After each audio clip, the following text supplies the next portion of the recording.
Hello बच्चों, स्वागत है आप सभी का एक बार फिर से इनऑर्गेनिक केमिस्ट्री की क्लास में। तो बच्चों, आज हम शुरू करने वाले हैं बॉन्ड पैरामीटर्स। बात करने वाले हम बॉन्ड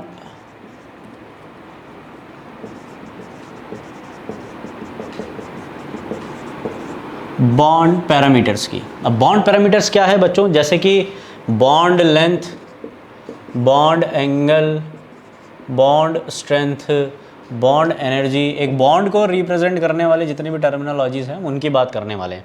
तो मेनली इसमें अपने बच्चों बॉन्ड एंगल और बॉन्ड लेंथ के सबसे ज़्यादा क्वेश्चन पूछे गए, फिर बॉन्ड स्ट्रेंथ और बॉन्ड एनर्जी। तो यहाँ पर मैं आपको कुछ चीज़ें बता देता हूँ इंपॉर्टेंट, जो आपको ध्यान रखनी है। जब हम क्वेश्चन करेंगे तो वो चीज़ें हमारे काम आएंगी। सबसे पहले तो बॉन्ड स्ट्रेंथ और बॉन्ड एनर्जी का याद रखो बच्चों, कि जो बॉन्ड एनर्जी या बॉन्ड ऑर्डर भी ऐड कर लो इसमें, या बॉन्ड स्ट्रेंथ होती है, ये डायरेक्टली प्रोपोर्शनल होती है बच्चों बॉन्ड ऑर्डर के।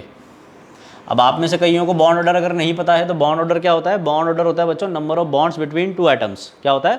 Number of bonds between two atoms. एक दो एटम के बीच में कितने बॉन्ड्स हैं वो कहलाता है बॉन्ड ऑर्डर।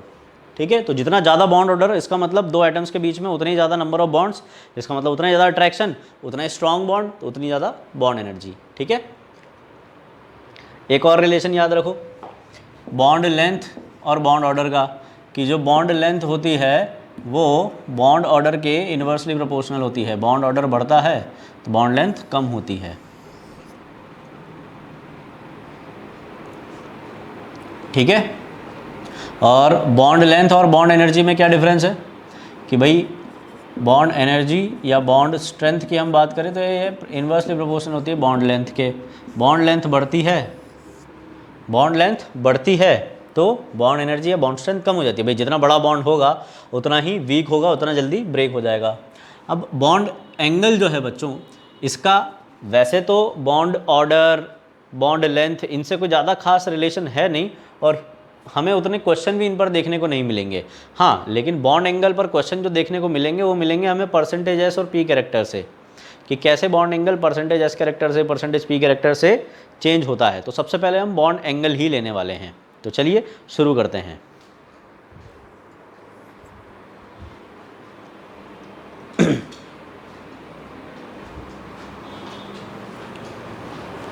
ये आप लोग नोट कर लो, इसको मैं हटा रहा हूं क्योंकि ये हमारे उतने ज़्यादा काम नहीं आएंगे।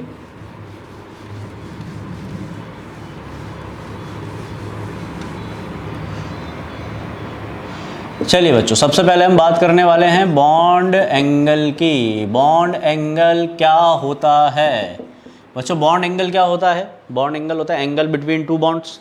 ठीक है, अब ये कैसे चेंज होता है? बॉन्ड एंगल कौन कौन से फैक्टर्स पे डिपेंड करता है? तो देखिए, सबसे पहले तो हाइब्रिडाइजेशन पे ये डिपेंड करता है बच्चों। हाइब्रिडाइजेशन चेंज होने पर कैसे बॉन्ड एंगल चेंज होता है? सपोज़ आप बात कर रहे हो sp हाइब्रिडाइजेशन की, sp2 हाइब्रिडाइजेशन की और sp3 हाइब्रिडाइजेशन की। यहाँ पर आपको बॉन्ड एंगल लीनियर ज्योमेट्री मिलती है, यानी कि 180 डिग्री का बॉन्ड एंगल मिलता है। यहाँ पर ट्रायगोनल प्लेनर यानी कि 120 डिग्री का, और यहाँ पर 109 डिग्री 28 मिनट्स का बॉन्ड एंगल मिलता है टेट्राहेड्रल ज्योमेट्री में। ठीक है, तो देखो जैसे जैसे हाइब्रिडाइजेशन चेंज होता जा रहा है, ज्योमेट्री भी चेंज होती जा रही है और बॉन्ड एंगल भी चेंज होते जा रहे हैं। तो बॉन्ड एंगल जब भी आप क्वेश्चन करेंगे बॉन्ड एंगल वाले बच्चों, तो आप क्या करोगे? आप हमेशा सबसे पहले हाइब्रिडाइजेशन चेक करोगे। हाइब्रिडाइजेशन चेक करोगे तो उसमें आपको ये चेक करना है हाइब्रिडाइजेशन से बॉन्ड एंगल क्या निकल के आ रहा है। फिर अगर हाइब्रिडाइजेशन सेम आ रहा है तब हम बाकी चीज़ें देखेंगे। तो हाइब्रिडाइजेशन में कैसे हम चेक करते हैं बच्चों? परसेंटेज एस और परसेंटेज पी कैरेक्टर से। देखो यहाँ पर sp हाइब्रिडाइजेशन में अगर हम परसेंटेज एस कैरेक्टर की बात करें तो इसमें 50% एस कैरेक्टर होता है, इसमें 33.3% एस कैरेक्टर होता है और इसमें 25% एस कैरेक्टर होता है। तो देखो जैसे जैसे एस कैरेक्टर बढ़ता जा रहा है, परसेंटेज एस कैरेक्टर बढ़ रहा है, तो देखो बॉन्ड एंगल भी बढ़ रहा है, बॉन्ड एंगल भी बढ़ रहा है। यानी कि हम ऐसे बोल सकते हैं कि जो बॉन्ड एंगल होता है वो directly proportional to percentage s character होता है। अब ये आगे अपने बहुत सी जगहों पे काम आएगा। ठीक है, bond angle is directly proportional to percentage s character. ऐसे परसेंटेज पी से अगर आप कंपेयर करना चाहो तो यहाँ पर परसेंटेज पी 50 है, यहाँ पर 66.6% है और यहाँ पर 75% है। तो जब हम यहाँ से यहाँ जा रहे हैं तो परसेंटेज पी कैरेक्टर बढ़ रहा है, परसेंटेज पी कैरेक्टर बढ़ रहा है तो बॉन्ड एंगल कम हो रहा है। तो हम ऐसे बोल सकते हैं परसेंटेज पी कैरेक्टर बढ़ता है तो बॉन्ड एंगल कम होता है, यानी कि bond angle is inversely proportional to percentage p character. ठीक है, परसेंटेज एस कैरेक्टर बढ़ेगा तो बॉन्ड एंगल बढ़ेगा, परसेंटेज पी कैरेक्टर बढ़ेगा तो बॉन्ड एंगल कम हो जाएगा। ठीक है, हाइब्रिडाइजेशन अगर सेम आ जाए तो फिर क्या करेंगे, जैसे कि नेक्स्ट फैक्टर है अपना बच्चों नंबर ऑफ लोन पेयर्स।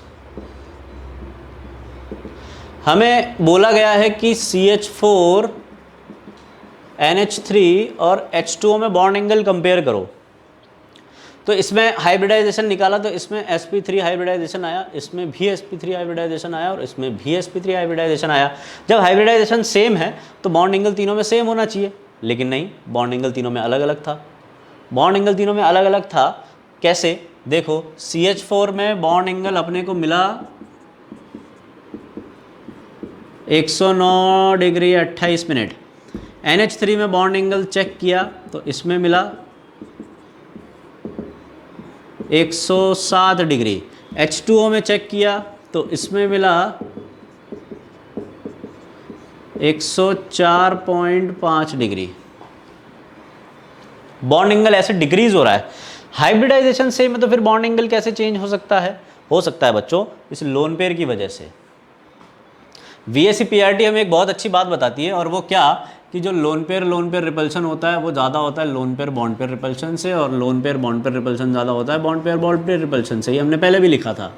तो देखो ज़रा, यहाँ पर तो चारों के चारों बॉन्ड पेयर्स हैं और चारों सेम बॉन्ड पेयर हैं, चारों CH बॉन्ड हैं। तो यहाँ तो सारे के सारे बॉन्ड एंगल बराबर होंगे क्योंकि सब जगह से रिपल्शन बराबर है, इसलिए हमें परफेक्ट टेट्राहेड्रल ज्योमेट्री मिली 109 डिग्री 28 मिनट। बट यहाँ पर ऐसा नहीं है, यहाँ पर इनके बीच तो बॉन्ड पेयर रिपल्शन है, इनके बीच भी बॉन्ड पेयर रिपल्शन है, पर यहाँ पर और यहाँ पर loan pair bond pair repulsion है, और lone pair bond pair repulsion bond pair repulsion से ज़्यादा होता है, यानी कि ये लोन पेयर ज़्यादा रिपेल कर रहा होगा इन बॉन्ड पेयर्स को। ठीक है, ये तीनों बॉन्ड पेयर्स को नीचे की तरफ धकेलता है, उसकी वजह से बॉन्ड एंगल जो है थोड़ा सा डिक्रीज हो जाता है। ठीक है, ऐसे यहाँ पर भी ऐसा होता है, H2O में भी। यहाँ पर देखो इनके बीच में, इन दोनों के बीच में क्या है, लोन पेयर रिपल्शन, और इधर क्या है, lone pair bond pair repulsion और lone pair bond pair repulsion, और इधर क्या है, यहाँ पर है बॉन्ड पेयर रिपल्शन। यहाँ इन दोनों के बीच में बॉन्ड पेयर रिपल्शन है। तो लोन पेयर रिपल्शन सबसे ज़्यादा होता है, तो ये एक दूसरे को सबसे ज़्यादा रिपेल करेंगे, एक दूसरे को रिपेल करेंगे। दो लोन पेयर हैं, दोनों रिपेल करेंगे तो दोनों दूर जाएंगे ऐसे, तो ये दोनों दूर जाएंगे। जब ये दूर जाएंगे तो ये इसके करीब आएगा, ये इसके करीब आएगा, और ये भी इसको रिपेल कर रहे हैं, यहाँ से ये रिपेल कर रहा है, यहाँ से ये रिपेल कर रहा है। तो अब ये जो बॉन्ड एंगल है ये और ज़्यादा डिक्रीज हो जाएगा, क्योंकि यहाँ पर दोनों जगहों से लोन पेयर रिपेल कर रहे हैं। जैसे यहाँ पर एक लोन पेयर रिपेल कर रहा है, यहाँ दो लोन पेयर रिपेल कर रहे हैं, तो यहाँ पर बॉन्ड एंगल और ज़्यादा डिक्रीज हो जाएगा। तो यहाँ पर बॉन्ड एंगल देखो 109 डिग्री 28 मिनट मिला था, यहाँ पर 160 डिग्री हो गया, यहाँ पर 104.5 डिग्री हो गया। तो बच्चों जब एक लोन पेयर इंक्रीज होता है तो बॉन्ड एंगल डिक्रीज होता है 2.5 से। कितने से? 2.5 से। तो यहाँ पर 109.5 डिग्री था, फिर उसके बाद 107 हो गया, फिर 104.5 डिग्री हो गया, ऐसे 2.5 से बॉन्ड एंगल डिक्रीज होता जाता है। तो हाइब्रिडाइजेशन सेम अगर है और लोन पेयर डिफरेंट है तो लोन पेयर बढ़ने पर बॉन्ड एंगल डिक्रीज होता जाता है। लोन पेयर 1 से बढ़ेगा तो बॉन्ड एंगल 2.5 डिग्री से डिक्रीज हो जाएगा। ठीक है, तीसरा देखो, size of terminal atom. Terminal atom की साइज पे डिपेंड करेगा क्या, देख लेते हैं। हमें बोला गया है बच्चों H2O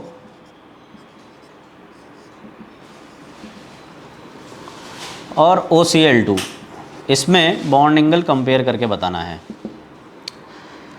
तो देखो हाइब्रिडाइजेशन दोनों जगह सेम है, sp3 nंबर ऑफ लोन पेयर भी सेम है, और दोनों जगह सेंट्रल एटम भी सेम है। तो अब देखो यहाँ पर बच्चों 2 हाइड्रोजन लगे हुए हैं और यहाँ पर 2 क्लोरीन लगे हुए हैं। हाइड्रोजन साइज़ में छोटा है तो यहाँ पर ये दोनों हाइड्रोजन एक दूसरे को रिपेल नहीं करते, लेकिन ये दोनों क्लोरीन साइज़ में बड़े होने की वजह से एक दूसरे को रिपेल ज़रूर करते हैं। इसको बोला जाता है स्टेरिक रिपल्शन। क्या बोला जाता है? Steric repulsion. तो स्टेरिक रिपल्शन की वजह से बच्चों ये Cl एक दूसरे को रिपेल करेंगे और बॉन्ड एंगल इंक्रीज कर देंगे। तो बच्चों साइज ऑफ टर्मिनल एटम अगर बड़ा है तो बॉन्ड एंगल बढ़ेगा। साइज ऑफ टर्मिनल एटम अगर बढ़ेगा तो बॉन्ड एंगल भी बढ़ेगा। बॉन्ड एंगल भी बढ़ेगा। तो हम ऐसे बोल सकते हैं ना, bond angle is directly proportional to size of terminal atom. ठीक है, ये फैक्टर हुआ। अगला फैक्टर देखते हैं।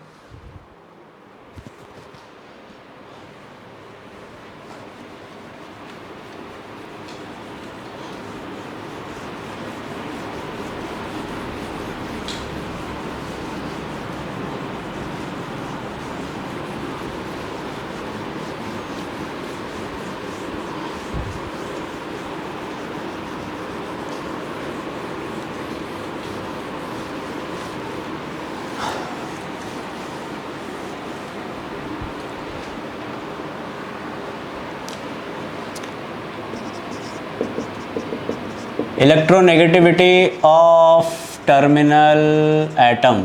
Electronegativity of terminal atoms. Terminal atoms की इलेक्ट्रोनेगेटिविटी पे कैसे डिपेंड करेगा बच्चों? हमें बोला गया है H2O और OF2 में बॉन्ड एंगल कंपेयर करो। ठीक है, कर लेंगे। सबसे पहले क्या चेक करते हैं? हाइब्रिडाइजेशन। हाइब्रिडाइजेशन चेक किया तो हाइब्रिडाइजेशन इसका भी sp3 आया, इसका भी sp3 आया। ठीक है, कोई बात नहीं। Number of lone pair check कर लेते हैं। लोन पेयर भी चेक कर लिए, इधर भी 2 लोन पेयर, इधर भी 2 लोन पेयर, ये भी ठीक है, कोई बात नहीं। फिर हो सकता है टर्मिनल एटम रिपेल विपेल कर रहे हो, उसकी वजह से जो है साइज बॉन्ड एंगल जो है वो ऊपर नीचे हो जाए। हाइड्रोजन है, स्मॉल एटम है, ठीक है, ये एक दूसरे को रिपेल नहीं करते। फ्लोरीन है, ये भी स्मॉल एटम है, ये भी एक दूसरे को रिपेल नहीं करते। तो यहाँ पे स्टेरिक रिपल्शन वाला फैक्टर भी नहीं लगेगा। तो अब क्या किया जाए? अभी भी बॉन्ड एंगल अब तो सेम होने चाहिए ना, H2 और OF2 में दोनों में बॉन्ड एंगल सेम होने चाहिए, बट बॉन्ड एंगल सेम नहीं होते। क्यों नहीं होते? बॉन्ड एंगल बच्चों इसमें कम होता है, H2O में ज़्यादा होता है। ऐसा क्यों? ऐसा इसलिए क्योंकि यहाँ पर लगा हुआ है बच्चों फ्लोरीन, और फ्लोरीन हाईली इलेक्ट्रोनेगेटिव है। तो वो क्या करेगा? इन इलेक्ट्रॉन पेयर्स को अपनी तरफ खींच लेगा। इन इलेक्ट्रॉन पेयर्स को अपनी तरफ खींचेगा तो उसकी वजह से ये इलेक्ट्रॉन पेयर इसके पास खिसक जाएंगे, है ना, ये यहाँ से खिसक के यहाँ आ जाएंगे। ऐसे ये वाले इलेक्ट्रॉन पेयर भी खिसक जाएंगे और कहाँ आ जाएंगे? इसके पास आ जाएंगे। तो उसकी वजह से देखो इलेक्ट्रॉन डेंसिटी दूर दूर हो गई है। इलेक्ट्रॉन डेंसिटी दूर हो गई है मतलब इनके बीच का रिपल्शन कम हो गया। इनके बीच का रिपल्शन कम हो गया, यहाँ पर bond pair repulsion, bond pair repulsion कम हो गया। बॉन्ड पेयर रिपल्शन कम हो जाने की वजह से बॉन्ड एंगल कम हो जाएगा। तो इसलिए यहाँ पर बॉन्ड एंगल कम मिलता है OF2 में H2O से। यानी कि हम ऐसा बोल सकते हैं कि bond angle is inversely proportional to electronegativity of terminal atom. अगर टर्मिनल एटम की इलेक्ट्रोनेगेटिविटी बढ़ेगी तो इसका बॉन्ड एंगल कम होगा। तो देखो bond angle is inversely proportional to electronegativity of terminal atom. Short में लिखा है बच्चों, समझ लेना। इलेक्ट्रोनेगेटिविटी ऑफ टर्मिनल एटम या सराउंडिंग एटम, ठीक है। नेक्स्ट फैक्टर देखो,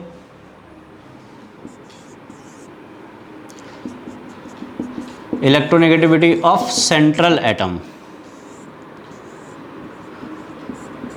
सेंट्रल एटम की इलेक्ट्रोनेगेटिविटी पे कैसे डिपेंड करेगा? सेंट्रल एटम की इलेक्ट्रोनेगेटिविटी पे कैसे डिपेंड करेगा? एग्जांपल लेते हैं। देखो हमें बोला गया H2S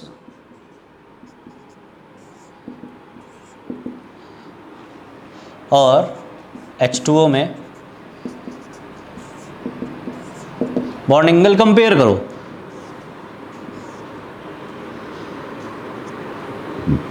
H2O और H2S में बॉन्ड एंगल को कंपेयर करना है। कैसे कंपेयर करेंगे बच्चों? देखो, हाइब्रिडाइजेशन सेम है, नंबर ऑफ लोन पेयर भी सेम है, टर्मिनल एटम भी सेम है। अब तो दोनों जगह हाइड्रोजन है। अब क्या बवाल हो गया? अब बॉन्ड एंगल क्यों सेम नहीं आ रहा? इसलिए नहीं आ रहा क्योंकि यह है इनऑर्गेनिक केमिस्ट्री। ठीक है, इनऑर्गेनिक केमिस्ट्री में ऐसे ही होता है, चाहे कितनी बुराई कर लो इसकी, चाहे कितना इसको गालियां दे लो, इनऑर्गेनिक केमिस्ट्री ऐसी ही है। और इनऑर्गेनिक केमिस्ट्री जैसा इसको रिप्रेजेंट किया जाता है वैसी नहीं है।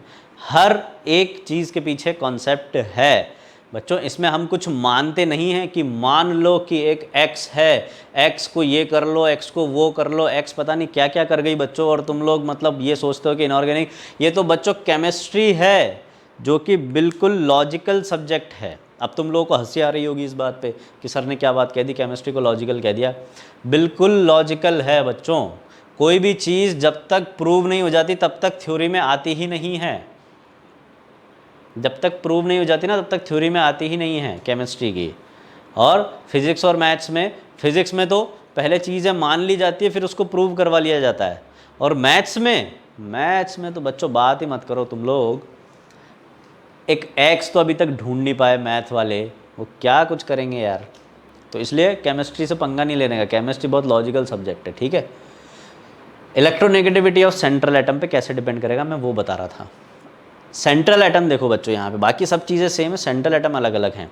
अब सेंट्रल एटम अगर ऑक्सीजन है तो बच्चों ऑब्वियस सी बात है कि ऑक्सीजन ज़्यादा इलेक्ट्रोनेगेटिव है, तो वो क्या करेगा, इस इलेक्ट्रॉन पेयर को अपनी तरफ खींच लेगा, तो इलेक्ट्रॉन पेयर उधर खिसक के जाएगा, तो ये इलेक्ट्रॉन पेयर इधर आ गया, इधर ऐसे इसका भी इलेक्ट्रॉन पेयर इधर आ जाएगा। तो ऑक्सीजन ने क्या किया, इलेक्ट्रॉन डेंसिटी यहाँ पर अट्रैक्ट करके रख ली। इलेक्ट्रॉन डेंसिटी इधर छोटी जगह पे एक्यूमुलेट होगी तो इसके बीच में रिपल्शन होगा, इधर बॉन्ड पेयर रिपल्शन बढ़ जाएगा, उसकी वजह से इसका बॉन्ड एंगल बढ़ जाता है। यहाँ पर देखो इधर 2.5 है इसकी इलेक्ट्रोनेगेटिविटी सल्फर की, ये उतना इलेक्ट्रोनेगेटिव नहीं है जितना ऑक्सीजन है, तो ये इलेक्ट्रॉन खींचेगा पर उतने ज़्यादा नहीं खींच पाएगा, तो इलेक्ट्रॉन डेंसिटी उतनी ज़्यादा पास नहीं जाएगी, उतनी ज़्यादा पास नहीं जाएगी तो उतना रिपल्शन नहीं होगा, तो इसका बॉन्ड एंगल उतना ज़्यादा नहीं होगा।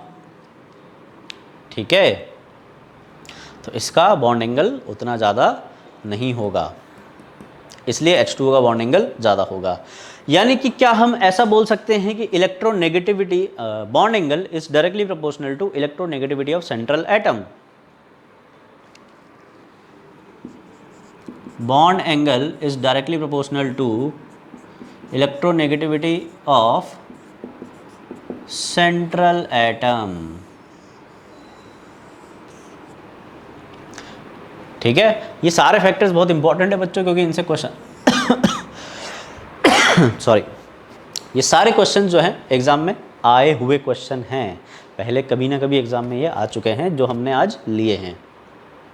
ठीक है, नेक्स्ट बच्चों, अब ये वाला जो फैक्टर है ना, ये है ना, बाकी सभी फैक्टर्स ठीक है मैं मानता हूँ। अब बॉन्ड ऑर्डर बढ़ता है तो भी बॉन्ड एंगल बढ़ता है बच्चों, है ना। अगर बॉन्ड ऑर्डर बढ़ता है तो भी बॉन्ड एंगल बढ़ता है। ऐसा क्यों? क्योंकि नंबर ऑफ बॉन्ड्स बढ़ेंगे तो बॉन्ड एंगल बढ़ेगा ही ना, बॉन्ड पे रिपल्शन बढ़ेगा तो उससे बॉन्ड एंगल बढ़ेगा।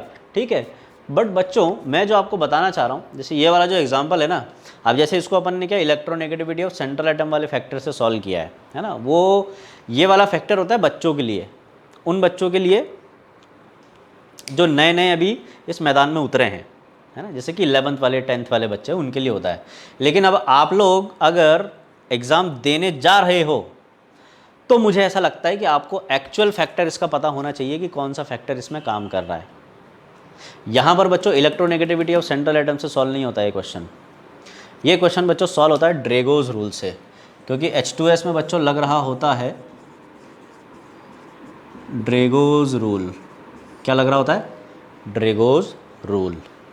अब ये ड्रेगोज रूल क्या है, फटाफट से 5 मिनट 10 मिनट में मैं आपको समझा देता हूँ, ज़्यादा बड़ा नहीं है ड्रेगोज रूल। देखो ड्रेगोज रूल हमें ये बताता है कि ग्रुप 15 और ग्रुप 16 कौन कौन से एलिमेंट है इसमें? Nitrogen, phosphorus, arsenic, antimony, bismuth और ओल्ड स्टाइल से टीपो। इनके जो हाइड्राइड्स हैं जैसे कि NH3, PH3, ASH3, SbH3, BiH3, H2O, H2S, H2Se, H2Te और H2PO, इनके जो हाइड्राइड्स हैं, ड्रेगोज रूल ये बोलता है कि इनमें थर्ड पीरियड, ये सेकंड पीरियड एलिमेंट है, ये थर्ड पीरियड और इससे नीचे वाले, थर्ड पीरियड और इससे नीचे वाले हाइड्राइड्स में हाइब्रिडाइजेशन ही नहीं होता है। इन सभी स्पीशीज में हाइब्रिडाइजेशन नहीं होता है। इनमें हाइब्रिडाइजेशन नहीं होगा तो क्या होगा? इनमें डायरेक्टली एटॉमिक ऑर्बिटल्स ही बॉन्डिंग में पार्टिसिपेट करते हैं। ऐसा क्यों होता है कि इनमें हाइब्रिडाइजेशन नहीं होता है? क्योंकि बच्चों हाइड्रोजन उतने स्ट्रॉन्ग बॉन्ड नहीं बना पाता कि उतनी एनर्जी प्रोवाइड करवा सके कि हाइब्रिड ऑर्बिटल्स की मिक्सिंग हम करवा सकें। Hybridisation is an endothermic process. Hybridisation एक एंडोथर्मिक प्रोसेस है। हाइब्रिडाइजेशन में एनर्जी रिक्वायर्ड होती है और वो एनर्जी जो रिक्वायर्ड होती है वो कहाँ से कंपनसेट होती है? जो बॉन्ड बनते हैं वहाँ से। अब जो बॉन्ड बन रहे हैं वो उतने स्ट्रॉन्ग ही नहीं बन रहे कि उस एनर्जी को कंपनसेट कर सके, तो हाइब्रिडाइजेशन नहीं होगा। ठीक है, ऐसा ही होता है यहाँ पे ग्रुप 15 और 16 के हाइड्राइड्स में। ठीक है, ऐसा वैसे आप लोगों ने पढ़ा होगा पहले। तो हाइब्रिडाइजेशन नहीं होगा, उसकी वजह से क्या होगा? जैसे फास्फोरस, PH3 ले लो बच्चों। फास्फोरस में ये 3s है और ये 3p है। 3s में एक इलेक्ट्रॉन पेयर है और 3p में एक इलेक्ट्रॉन सिंगल रखे हुए हैं। अब इनमें हाइब्रिडाइजेशन नहीं हो रहा। अगर होता तो sp3 हो जाता और sp3 से 4 बॉन्ड बन जाते। ठीक है, लेकिन अब ये मिक्स नहीं हो पा रहे। 3s और 3p मिक्स नहीं होंगे। 3s 3p मिक्स नहीं होंगे तो अब क्या होगा? एटॉमिक ऑर्बिटल्स भी पार्टिसिपेट करेंगे। यानी कि ये जो 3 हाइड्रोजन जुड़े हैं ये 3 प्योर एटॉमिक ऑर्बिटल्स से जुड़े हुए हैं। और प्योर p ऑर्बिटल्स कौन कौन से होते हैं? px, py, pz। px, py, pz जो है ये एक x एक्सिस, एक y एक्सिस, एक z एक्सिस पर होता है और x, y, z तीनों एक्सिस एक दूसरे से 90 डिग्री पर होती हैं। यानी कि एक ऑर्बिटल ऐसे है x एक्सिस पे, एक ऑर्बिटल ऐसे y एक्सिस पे, एक ऑर्बिटल ऐसे z एक्सिस पे। तो एक हाइड्रोजन इधर आके जुड़ गया px से, तो एक बॉन्ड तो x एक्सिस के अलॉन्ग बन गया, एक बॉन्ड y एक्सिस के अलॉन्ग बन जाएगा, एक बॉन्ड z एक्सिस के अलॉन्ग बन जाएगा। तो ये जो तीनों बॉन्ड बने, इन तीनों बॉन्ड्स के बीच में एंगल क्या होगा बच्चों? 90 डिग्री, है ना। इसलिए PH3 में जो एंगल है बच्चों 90 डिग्री के आसपास मिलते हैं। इसमें एंगल मिलता है 93.4 डिग्री, इसमें 92, इसमें 91, इसमें 90 के अराउंड, इसमें भी 92.1 डिग्री एंगल मिलता है। इसमें 91 हो जाता है, इसमें 91 हो जाता है, इसमें भी 90 के आसपास हो जाता है बॉन्ड एंगल। ठीक है, अब क्या करें? अब ये करो कि देखो H2S को कंपेयर करना था, H2O को कंपेयर करना था। H2 में तो हाइब्रिडाइजेशन है, H2O में हाइब्रिडाइजेशन है तो बॉन्ड एंगल 109 डिग्री के आसपास मिलेगा, क्योंकि sp3 हाइब्रिडाइजेशन में बॉन्ड एंगल 109 डिग्री 28 मिनट के आसपास मिलता है। इसमें तो हाइब्रिडाइजेशन ही नहीं है, इसमें तो बॉन्ड एंगल किसके आसपास मिलेगा? 90 के आसपास। इसमें 92.1 डिग्री बॉन्ड एंगल होता है। तो कहाँ 90 और कहाँ 109? इसमें बॉन्ड एंगल बहुत ज़्यादा कम होता है, इसमें बॉन्ड एंगल बहुत ज़्यादा कम होता है। तो इसमें और इसमें अगर बॉन्ड एंगल इसमें कम है तो उसका रीज़न क्या है? ड्रेगोज रूल है। ठीक है, एक और इम्पॉर्टेंट चीज़, अभी देखो फॉस्फोरस के तीनों ये जो ऑर्बिटल्स हैं इन्होंने बॉन्ड बनाया, तीनों प्योर पी एटॉमिक ऑर्बिटल्स थे। प्योर पी एटॉमिक ऑर्बिटल्स ने बॉन्ड बना लिया तो बॉन्ड एंगल 93 डिग्री 93.4 डिग्री के आसपास मिल गया, मतलब 90 के आसपास मिल गया। और इस लोन पेयर का क्या? यहाँ पर तो हम बोलते हैं कि हाइब्रिड ऑर्बिटल में है लोन पेयर, ये यहाँ पर ये lone pair pure S atomic orbital में है, ये लोन पेयर एस ऑर्बिटल में है। इसीलिए इस लोन पेयर को बच्चों स्टीरियोकेमिकली, चलो पूरा ही लिख देता हूँ मैं बच्चों, स्टीरियोकेमिकली इनएक्टिव लोन पेयर बोला जाता है। क्या बोला जाता है? Stereo chemically inactive lone pair. तो आपसे क्वेश्चन ऐसे पूछा जा सकता है, in which of the following molecule stereo chemically inactive lone pair is present. तो आंसर क्या हो जाएगा हमारा? PH3। ठीक है, ड्रेगोस रूल था ये। अब बेंट्स रूल क्या कहता है वो भी सीखो। देखो बच्चों,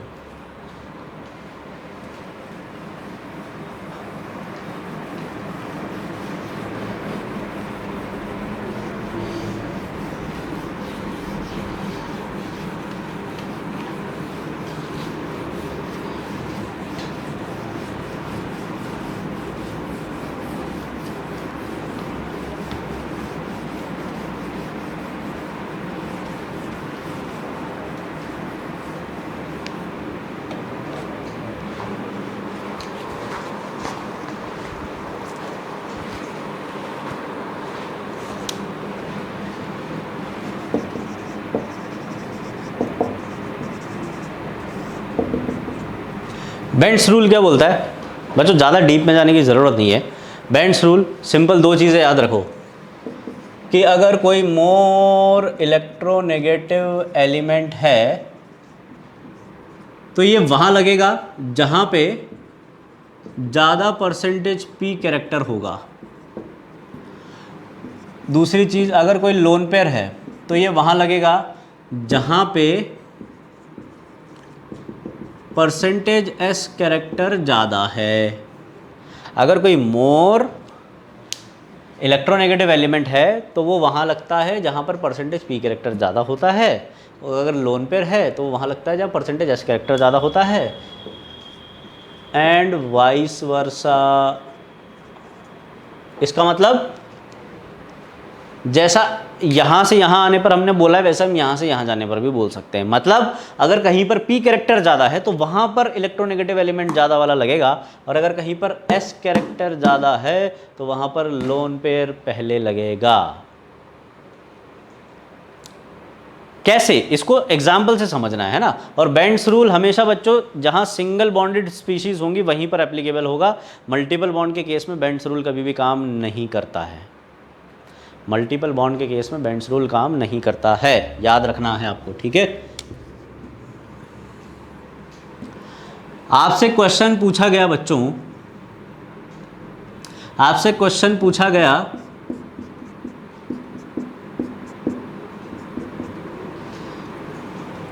ये CH बॉन्ड, इसको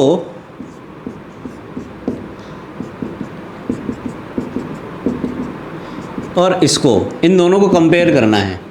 ठीक है, एक क्वेश्चन तो ये है, एक्स और वाई को कंपेयर करना है, बॉन्ड लेंथ कंपेयर करनी है। एक और क्वेश्चन दे रहा हूँ, है ना, या देखो पहले एग्जांपल से समझ लो। हमें sp3d हाइब्रिडाइजेशन में मैंने आपको एक चीज़ बताई थी कि आप जब भी लोन पेयर लगाओगे बच्चों तो कहाँ लगाओगे? इक्वाटोरियल पोजीशन पे लगाओगे, है ना। इक्वाटोरियल पोजीशन पे लगाओगे तो अगर sp3d, अच्छा इसको अगर आपको समझना है बच्चों कि इक्वाटोरियल प्लेन की बॉन्ड लेंथ जो है वो छोटी और एक्सियल की ज़्यादा क्यों होती है, तो आप मेरे केमिस्ट्रिक्स यूट्यूब चैनल पे जाके देख सकते हो। किस पे? केमिस्ट्रिक्स यूट्यूब चैनल पे।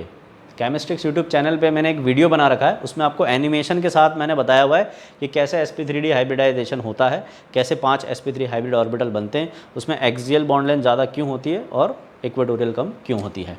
ठीक है, sp3d हाइब्रिडाइजेशन में ऐसे ये 3 इक्वाटोरियल पोजीशन होती है बच्चों,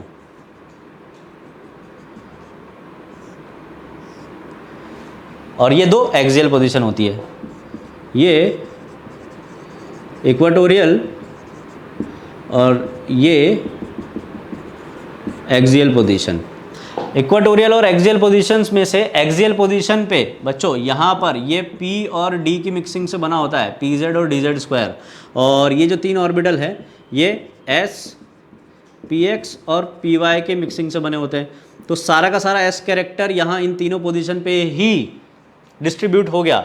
ऑलमोस्ट 33.3% एस कैरेक्टर होता है यहाँ पर इन तीनों में। तो इन तीनों पोजीशन पे एस कैरेक्टर ज़्यादा है, इन दोनों पे पी कैरेक्टर ज़्यादा है। तो अगर आपको SF4 बनाना है, जैसे कि SF4 बनाना है, तो इसमें आपके पास एक लोन पेयर रहता है सल्फर का, उस एक लोन पेयर को आप कहाँ लगाते हो, यहाँ आप एक्सियल पे भी लगा सकते थे, इक्वाटोरियल पे भी लगा सकते थे, लेकिन आपने लगाया कहाँ पे, इक्वाटोरियल पे। लोन पेयर को हमेशा इक्वाटोरियल पे ही क्यों लगाते हैं हम sp3d में, क्योंकि यहाँ पर एस कैरेक्टर ज़्यादा होता है। एस कैरेक्टर जहाँ ज़्यादा होगा वहाँ पर लोन पेयर लगेगा, बेंड्स रूल, ठीक है। इसलिए हम सल्फर में एक लोन पेयर यहाँ लगा के बाकी जगह पे फ्लोरीन को लगा देते हैं, ठीक है। ऐसे ही हमें यहाँ पे एक्स और वाई को कंपेयर करना है बच्चों। तो देखो कैसे बेंड्स रूल काम आता है, या चलो पहले एक और क्वेश्चन कर लेते हैं, उसके बाद इस वाले क्वेश्चन को करेंगे अटेम्प्ट। हमें PCl3F2 बनाना है और PF3Cl2 बनाना है। तो इसका स्ट्रक्चर मैं बनाऊंगा तो ठीक है, ये 5 पोजीशन sp3d हाइब्रिडाइजेशन होगा, तो मैंने इधर Cl लगा दिया, इधर Cl लगा दिया, इधर Cl लगा दिया, इधर F लगा दिया और इधर F लगा दिया। इसका स्ट्रक्चर बनाता हूँ, PF3Cl2 है, तो ठीक है एक काम करता हूँ, इधर F लगा देता हूँ, इधर F लगा देता हूँ, इधर F लगा देता हूँ, इधर Cl और इधर Cl लगा देता हूँ, ठीक है। ये स्ट्रक्चर सही है, बट ये स्ट्रक्चर सही नहीं है, ये गलत है। ऐसा क्यों?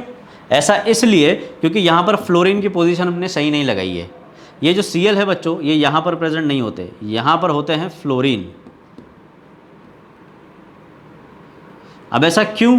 क्योंकि एक्सियल पोजीशन पे परसेंटेज पी कैरेक्टर ज़्यादा होता है और इक्वाटोरियल पोजीशन पे परसेंटेज एस कैरेक्टर ज़्यादा होता है। एक्सियल पोजीशन पे परसेंटेज पी कैरेक्टर ज़्यादा है, तो जहाँ पर परसेंटेज पी कैरेक्टर ज़्यादा होता है वहाँ पे मोर इलेक्ट्रोनेगेटिव एलिमेंट लगता है। तो फ्लोरीन यहाँ पर मोर इलेक्ट्रोनेगेटिव है, तो पहले एक्सियल पोजीशन पे फ्लोरीन लगेगा, फिर बाकी बची ये 3 पोजीशन, ये तीनों तो इक्वल पोजीशंस हैं, कहीं पर भी फ्लोरीन को लगा दो और बाकी 2 क्लोरीन को लगा दो। हमने ऐसे लगा दिया, तो ये है PF3Cl2 का स्ट्रक्चर और ये है PCl3F2 का। इसको भी हमने इसके अकॉर्डिंग ही बनाया, ऐसे डायरेक्ट नहीं बनाया है, इसको हमने ऐसे डायरेक्टली नहीं बना दिया। देखो एक्सियल पे पहले 2 फ्लोरीन ही लगाएं, उसके बाद बचे 3 क्लोरीन, उनको हमने यहाँ पर लगा दिया। तो ये इनके करेक्ट स्ट्रक्चर होते हैं। अब बच्चों इसको कंपेयर करो आप, CH4 और CF3H, इनमें आपको CH बॉन्ड लेंथ कंपेयर करनी है X एंड Y। तो कैसे कंपेयर करेंगे? देखो ये वाली बॉन्ड लेंथ कंपेयर करनी है, ये वाली बॉन्ड लेंथ कंपेयर करनी है। तो कार्बन के ये 4 हाइब्रिड ऑर्बिटल हैं, ये और ये, ऐसे इस कार्बन के भी ये 4 हाइब्रिड ऑर्बिटल हैं जो बॉन्ड बना रहे हैं, ठीक है।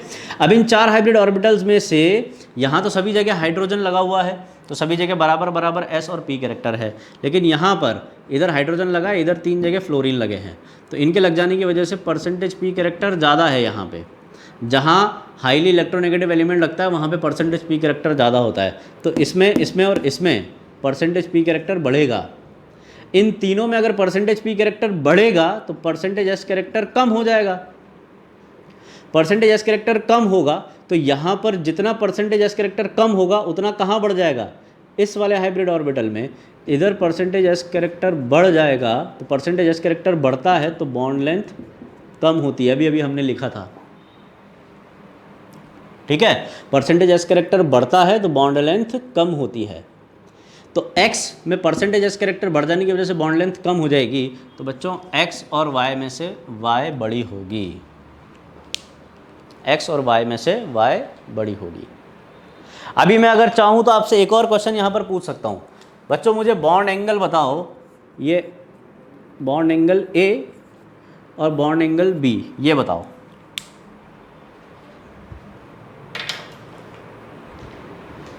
A और B में से कौन बड़ा होगा? देखो वही फंडा लगाना है, इधर फ्लोरीन लगे हुए हैं, इधर हाइड्रोजन लगे हुए हैं। फ्लोरीन लगे हैं तो जहाँ फ्लोरीन मतलब ज़्यादा इलेक्ट्रोनेगेटिव एलिमेंट लगता है वहाँ पर P कैरेक्टर ज़्यादा होता है। तो इन दोनों हाइब्रिड ऑर्बिटल में P कैरेक्टर ज़्यादा है, P कैरेक्टर ज़्यादा है तो S कैरेक्टर कम है, S कैरेक्टर कम है तो बच्चों अभी अभी हमने लिखा था bond angle is directly proportional to percentage S character. S character decrease होता है तो बॉन्ड एंगल भी डिक्रीज़ होता है। यहाँ पर कोई S कैरेक्टर डिक्रीज़ नहीं हुआ तो बॉन्ड एंगल डिक्रीज़ नहीं होगा, यहाँ पर बॉन्ड एंगल डिक्रीज़ होगा। तो बच्चों A और B में से B ही बड़ा होगा। इस प्रकार से बेंड्स रूल और ड्रेगोज रूल के क्वेश्चन करने होते हैं बच्चों, ठीक है। इसमें एक क्वेश्चन और है, वो मैं आपको बता देता हूँ। इसमें बच्चों O की बॉन्ड लेंथ, O2 की बॉन्ड लेंथ पूछी जाती है।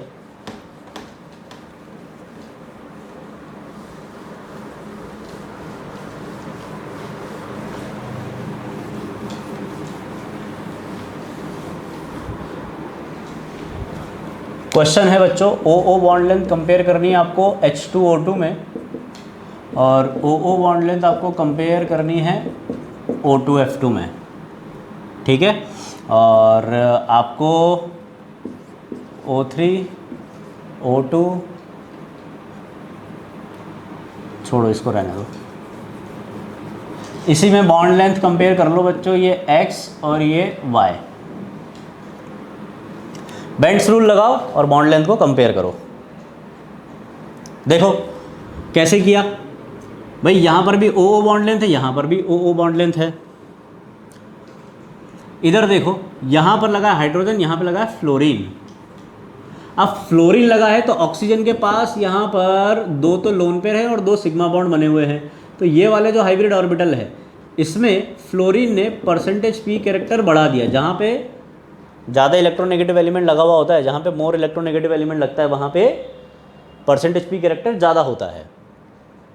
तो यहाँ पर पी कैरेक्टर ज़्यादा तो एस कैरेक्टर कम होगा, यहाँ पर पी कैरेक्टर बढ़ेगा, एस कैरेक्टर कम होगा। तो यहाँ जितना पी कैरेक्टर बढ़ेगा उतना यहाँ कम हो जाएगा, या ऐसे बोल लो, यहाँ पर जितना एस कैरेक्टर कम होगा उतना एस कैरेक्टर यहाँ पर बढ़ जाएगा। ये जो OO बॉन्ड लेंथ है, यहाँ पर परसेंटेज एस कैरेक्टर इंक्रीज़ हो जाएगा, क्योंकि इसके बाजू वाले ऑर्बिटल में डिक्रीज़ हो गया था। जबकि यहाँ पर ऐसा कुछ भी नहीं है, यहाँ पर तो ऑक्सीजन ज़्यादा इलेक्ट्रोनेगेटिव है, हाइड्रोजन उतना इलेक्ट्रोनेगेटिव नहीं है। यहाँ पर परसेंटेज एस कैरेक्टर इंक्रीज़ हो जाएगा तो ये बॉन्ड लेंथ डिक्रीज़ हो जाएगी। तो बच्चों O2F2 में OO बॉन्ड लेंथ जो है ये कम है H2O2 के कंपैरिजन में, H2O2 के कंपैरिजन में, ठीक है। ऐसे हमने एक क्वेश्चन किया था बच्चों H2O और O2F2 का बॉन्ड एंगल, ये A बोल लो, ये बॉन्ड एंगल B बोल लो। हमने बोला था कि बॉन्ड एंगल ये ज़्यादा होता है, ये कम होता है, क्योंकि इसकी इलेक्ट्रोनेगेटिविटी ज़्यादा है। Bond angle is inversely proportional to electronegativity of terminal atom. वहाँ तो हमने उस फैक्टर से कर लिया था। इसको हम बेंट रूल से भी कर सकते हैं। बेंट रूल, हमने जो पिछले फैक्टर पढ़े ना, वो सारे के सारे बॉन्ड एंगल को अफेक्ट करने वाले ड्रेगोज रूल और बेंट्स रूल से सॉल्व किए जाते हैं, ठीक है। अगर आप हायर क्लास में पढ़ोगे तो बेंट्स रूल और ड्रेगोज रूल से सॉल्व करोगे, और अगर आप नन्हे मुन्ने छोटे मोटे बच्चे हो तो आप इलेक्ट्रोनेगेटिविटी वाले फैक्टर से कर सकते हो। यहाँ पर देखो बच्चों, फ्लोरीन लगा हुआ है। फ्लोरीन लगा हुआ अगर है तो मोर इलेक्ट्रोनेगेटिव एलिमेंट लगा है, मोर इलेक्ट्रोनेगेटिव एलिमेंट लगेगा तो परसेंटेज पी कैरेक्टर बढ़ेगा। परसेंटेज पी कैरेक्टर बढ़ता है तो परसेंटेज एस कैरेक्टर कम होता है, और परसेंटेज एस कैरेक्टर कम होगा तो बॉन्ड एंगल भी कम होगा, क्योंकि bond angle is directly proportional to percentage s character, ठीक है। इस प्रकार से बच्चों क्वेश्चन किए जाते हैं, और आप भी इसी प्रकार से करते रहेंगे, ठीक है। बाकी जो भी ट्रिकी और कंसेप्चुअल वीडियोस हैं वो आप केमिस्ट्रिक्स लाइव चैनल है, केमिस्ट्रिक्स यूट्यूब चैनल है, उस पर जाके देख सकते हैं।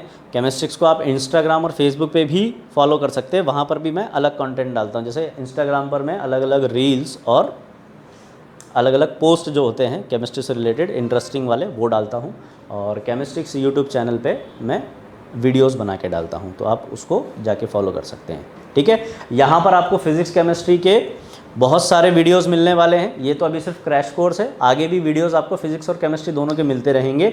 और इसके अलावा आगे हम और भी कुछ प्लान कर रहे हैं आप लोगों के लिए, जैसे कंप्लीट सिलेबस के जो वीडियोज़ हैं हम वो भी लाने का सोच रहे हैं। अगर इसमें आप लोगों का रिस्पॉन्स अच्छा रहा, आप लोगों की इसमें थोड़ी बहुत हेल्प हो पाई, तो इसके बाद हम कंप्लीट जेई और नीट इनके लिए सिलेबस पूरा लेकर आने वाले हैं, ठीक है। तो चलिए बच्चों, इसी तरीके से क्वेश्चन करते रहिए, हंसते रहिए, मुस्कुराते रहिए। मिलते हैं अगले लेक्चर में। Thank you.